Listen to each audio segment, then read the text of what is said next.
ಇವತ್ತು ನೋಡಿ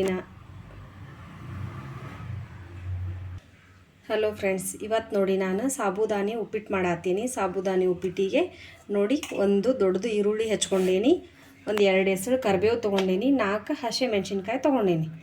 ಇಲ್ಲಿ ನೋಡಿ, ಇದು ಒಂದು ಅರ್ಧ kg ಅಷ್ಟು ಸಾಬುದಾನಿ ಸಾಯಂಕಾಲ ನೆನೆ ಹಾಕಿದ್ದೆ. ಈ ಥರ ನೆನೆದಿದೆ ನೋಡಿ, ಈ ಥರ ಹಿಂಗೆ ಹಿಚ್ಚಿಗಿದ್ರೆ ಪೀಸ್ ಆಗಬೇಕು.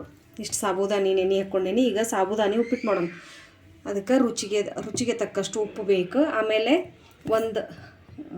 ಒಂದು ಗ್ಲಾಸ್ನಷ್ಟು ಶೇಂಗಾ ಕಾಳು ಹುರಿದು ಪೌಡ್ರ್ ಮಾಡಿ ಇಟ್ಕೊಂಡೀನಿ.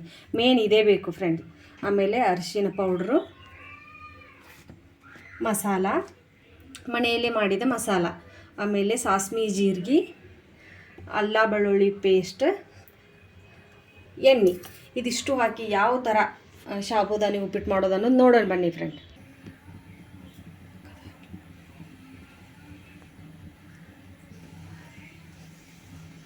ಈಗ ನೋಡಿ 2 ರಿಂದ 3 ಸ್ಪೂನ್ ಎಣ್ಣೆ ಹಾಕ್ತೀನಿ.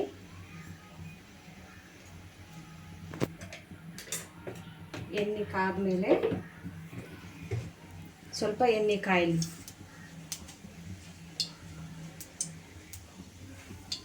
ಸಾಸ್ಮಿ ಜೀರಿಗೆ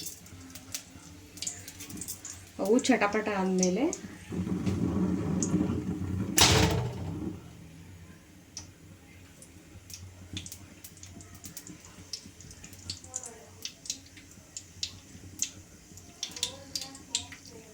ನೋಡಿ, ಈಗ ಸಾಸ್ಮಿ ಜೀರಿಗೆ ಚಟಪಟ ಅನ್ನತ್ತವು. ಈಗ ಕರಿಬೇವು ಹಾಕ್ತೀನಿ, ಹಸಿ ಮೆಣಸಿನಕಾಯಿ, ಆಮೇಲೆ ಈರುಳ್ಳಿ.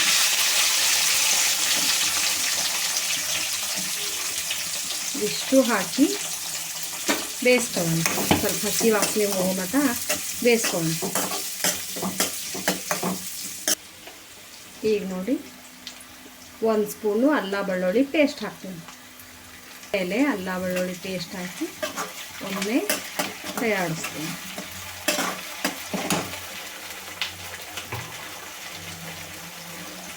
ಈಗ ನೋಡಿ, 1 ಸ್ಪೂನ್ ಅರಿಶಿನ ಪೌಡ್ರ್ ಹಾಕ್ತೀನಿ, 1 ಸ್ಪೂನ್ ಗರಂ ಮಸಾಲ ಹಾಕ್ತೀನಿ.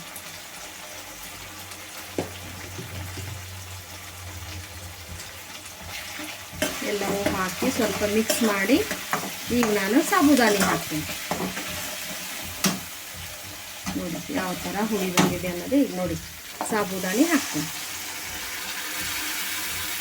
ಸಾಬುದಾನಿ ಪಾಯಸ ಮಾಡ್ಬೋದು, ಸಾಬುದಾನಿ ಅವಲಕ್ಕಿ, ಸಾಬುದಾನಿ ಉಪ್ಪಿಟ್ಟು.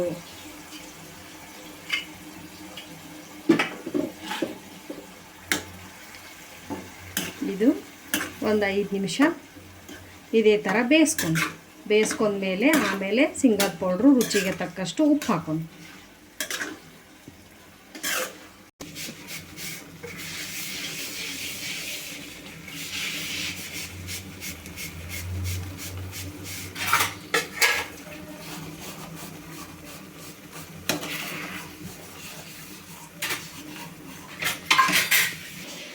ಈಗ ನೋಡಿ ಇಷ್ಟು ಬೆಂದಿದೆ. ಈಗ ರುಚಿಗೆ ತಕ್ಕಷ್ಟು ಉಪ್ಪು ಹಾಕ್ತೀನಿ.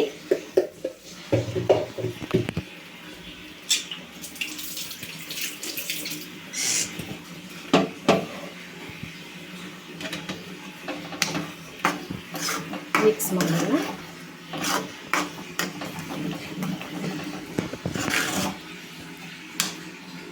ಆಮೇಲೆ ಪೌಡ್ರ್ ಮಾಡಿಟ್ಟಂಥ ಶೇಂಗಾ ಪೌಡ್ರ್ ಹಾಕೋತೀನಿ.